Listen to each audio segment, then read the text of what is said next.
My brother stole my identity for 10 years. And I only found out because of a parking ticket. Before I tell you what happened, let me ask you something.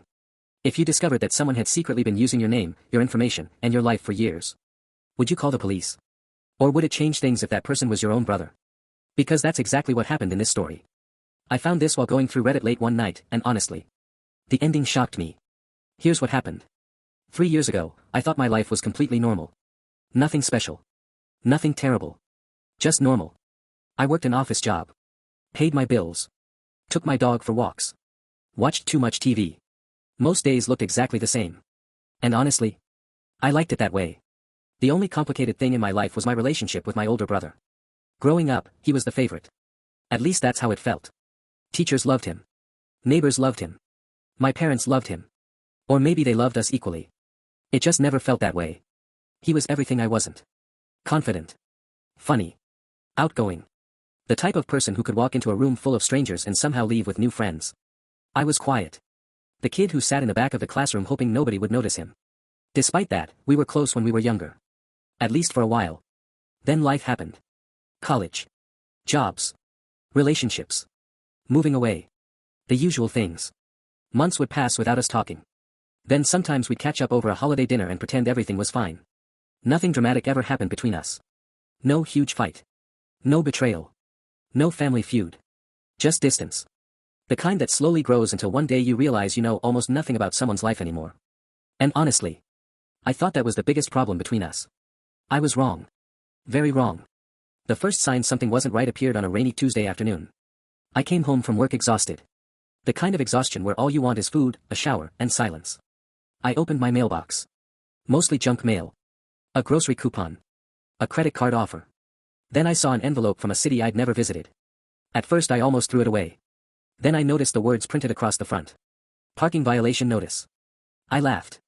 There had to be a mistake. I opened it anyway. According to the letter, I'd parked illegally in a city nearly 200 miles away. The problem? I had never been there. Not once. I looked at the date. Then checked my calendar. On the day of the violation, I had been at work. There was no possible way it could have been me. I assumed someone made an error. So I ignored it. Big mistake. 2 weeks later, another ticket arrived. Different city. Different date. Same name. My name. This time I called the number listed on the notice. The woman who answered sounded bored. Like she'd handled 1,000 complaints already. I explained everything. That I'd never visited those cities. That there had to be a mistake. For a moment, all I heard was typing. Then silence. A long silence. The kind that immediately makes your stomach hurt. Finally she spoke. Sir. Her voice had completely changed. No longer bored. No longer casual. Concerned. Is something wrong? I asked. More typing. Then she said the sentence that changed my life. Sir, are you aware there are currently 4 active driver's licenses under your identity? I stopped breathing. 4. What did she mean 4? And somehow. That wasn't even the worst thing she was about to tell me. To be continued. 4. 4 driver's licenses. All under my identity. I remember staring at the wall while holding my phone. Trying to process what I just heard. There has to be some mistake. I said. The woman on the phone didn't answer immediately. Instead, I heard more typing. Then she said something that made the situation even worse. Sir, these licenses have been active for years. Years. Not weeks. Not months. Years. I felt sick. How is that possible? I asked. I don't know. She replied. But if I were you, I'd contact the Department of Motor Vehicles immediately. The call ended. And for the next hour, I just sat there. My dog kept nudging my leg. The TV was running. The rain was still hitting the windows. But none of it felt real anymore. Because suddenly a terrifying question appeared in my head. If someone was using my identity, what else were they using? The next morning, I called in sick to work. Then I spent nearly 3 hours on the phone. DMV. Banks. Credit agencies. Every conversation seemed to create more questions. At first, everything looked normal. My bank accounts were untouched. My credit score was fine. No suspicious loans. No missing money. Which honestly confused me even more. Because identity thieves usually steal money. That was the whole point. Right? Then one woman from a credit agency asked me a question. Have you ever lived in Arizona? No. Nevada? No. Colorado? No. Silence. Then she sighed. Because apparently, someone with my information had. My stomach dropped. According to her records, there were addresses connected to my name in multiple states. Places I'd never seen. Apartments I'd never rented. Utilities I'd never opened. One address had been active for almost 7 years. 7 years. I couldn't even remember what I was doing 7 years ago. Yet somehow my identity had been living a completely separate life. That night I barely slept. Every few hours I'd wake up. Check my phone. Search my name online. Look through old documents. Trying to find something. Anything. Then around 3 in the morning, I found my first clue. And honestly, I almost missed it. Buried inside an old email account was a notification from years ago. A password reset request. At the time, I ignored it. I assumed it was spam. Now it looked different. The request included a recovery email address. Most of it was hidden. But the visible part stopped me cold. Because the first 3 letters were familiar. Very familiar. They matched my brother's initials. I immediately told myself I was being ridiculous. There had to be thousands of people with those initials. It couldn't mean anything. Right? The next day I called my brother. The first time we'd spoken in nearly 4 months. He answered on the second ring. Hey. He said casually. Like nothing was wrong. Like my entire life wasn't falling apart. We talked for a few minutes. Work. Family. Random stuff. Then I casually mentioned the driver's licenses. And something happened. Something small. So small most people wouldn't notice it. But I did. Because there was a pause. Not a normal pause. A nervous pause. Just 1 second. Maybe 2. Then he laughed. A little too quickly. A driver's license? He said. That's weird. And suddenly. For the first time since this started. I wasn't wondering if my brother knew something. I was wondering if he was hiding something. And what I discovered next would completely destroy my family. To be continued. I wasn't wondering anymore. I was investigating my own brother. And honestly, that realization made me feel terrible. Because I didn't want it to be him. I wanted literally any other explanation. A stranger. A hacker. A clerical error. Anything. Just not him. For the next few days, I tried to convince myself I was overthinking everything.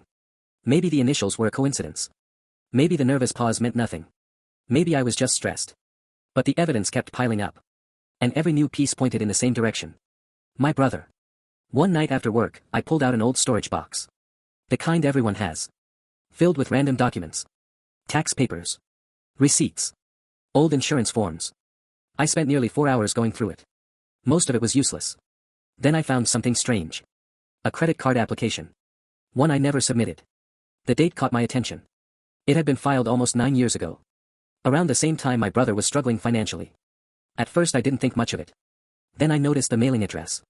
My stomach dropped. Because it wasn't mine. It belonged to an apartment complex. An apartment complex where my brother used to live. I just stared at the paper. Trying to find another explanation. But there wasn't one. For the first time. I felt something besides confusion. Anger. Real anger. Because if this was true. This wasn't a mistake. This wasn't one bad decision. This was years. Years of choices. Years of lies.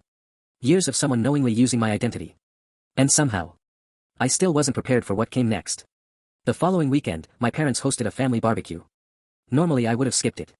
But this time I went. Because I needed to see him. I needed to watch him. The entire afternoon felt different. Every conversation felt fake. Every smile felt forced. I kept looking at my brother. Trying to figure out if the person laughing by the grill was really capable of something like this. Then something happened. Something small. But it changed everything. My niece ran up to him holding a school project. Couldn't have been older than 8. She was excited. Proud. The kind of proud only kids can be. Dad. She yelled. Look what I made. My brother smiled. Picked her up. Told her how amazing it was. And for a second. I hated myself. Because he looked like a good father. A good husband. A good person. And good people aren't supposed to do things like this. Right? The thought stayed with me all night. Until I got home. And found an envelope waiting in my mailbox. No return address. No stamp. Which meant someone had delivered it by hand. Inside was a single piece of paper. Nothing else. No explanation. No note. Just a photocopy. A photocopy of a driver's license. My driver's license. Except it wasn't. Because the photo wasn't me. It was my brother. Using my name. My address. My identity. I felt the blood drain from my face. At the bottom of the page, someone had written 3 words in black marker. Ask your mother. I read those words 5 times. Maybe 10. Because suddenly this wasn't just about my brother anymore. Somehow, my mother was involved too. And the truth I uncovered the next morning completely shattered everything I thought I knew about my family. To be continued. The next morning, I drove straight to my mother's house. I didn't call first. I didn't text. Because after everything I'd discovered, I wanted answers. Real answers. My mother opened the door and immediately knew something was wrong. "What's happened?" she asked. I held up the photocopy. The fake driver's license. My name. My information. My brother's face. The color drained from her face. And in that moment, I knew. She knew exactly what it was. Neither of us spoke. For a few seconds, the entire house felt silent. Then she sat down. And started crying. Not loud crying. The kind of crying that comes from carrying something for years. Something heavy. Something painful. "I never wanted you to find out like this," she said. Find out what? That was the only thing running through my mind. Then she told me everything. 10 years earlier, my brother had gotten himself into serious trouble. Not drugs. Not crime. Debt. Massive debt. A failed business. Bad investments. Credit cards. Personal loans. He was drowning. According to my mother, he was terrified. Terrified of losing everything. Terrified of disappointing everyone. And instead of asking for help, he made the worst decision of his life. He started using my information. At first, it was only one application. One. Then another. Then another. Every time he got away with it, it became easier. And eventually, it became normal. I couldn't believe what I was hearing. 10 years. 10 years of lies. 10 years of someone wearing my identity like a costume. Then I asked the question I already knew the answer to. "Did you know?" My mother looked away. And that hurt more than anything else. Because she didn't need to answer. Her silence answered for her. She'd known. Not from the beginning. But for years. She told herself she was protecting the family. Protecting both sons. Protecting peace. But all she really protected was the secret. I left without saying much. Because honestly, I didn't know what to say. That evening, my brother called. For the first time since this started. There was no pretending. No excuses. No small talk. Just the truth. He admitted everything. Every fake application. Every license. Every lie. Then he said something I wasn't expecting. "I was always jealous of you." I laughed. Not because it was funny. Because it made no sense. He was the favorite. The confident one. The successful one. At least that's how I'd always seen him. But apparently, he'd spent years comparing himself to me. Years feeling like he was falling behind. Years hiding failures nobody knew about. And eventually, those failures became lies. Then those lies became a second life. The conversation lasted almost 2 hours. By the end, neither of us were angry. Just exhausted. The following months weren't easy. Lawyers got involved. Documents were corrected. Accounts were fixed. And my brother spent years paying back what he'd caused.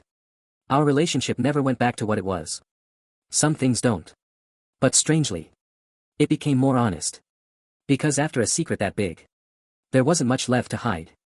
Today, when people ask me what I learned from all this, I always give the same answer.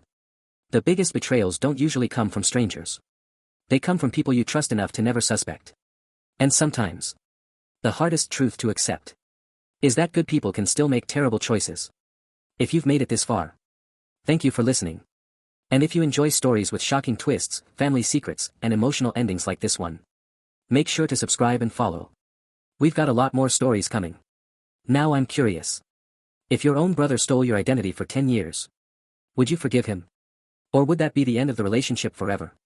Let me know in the comments.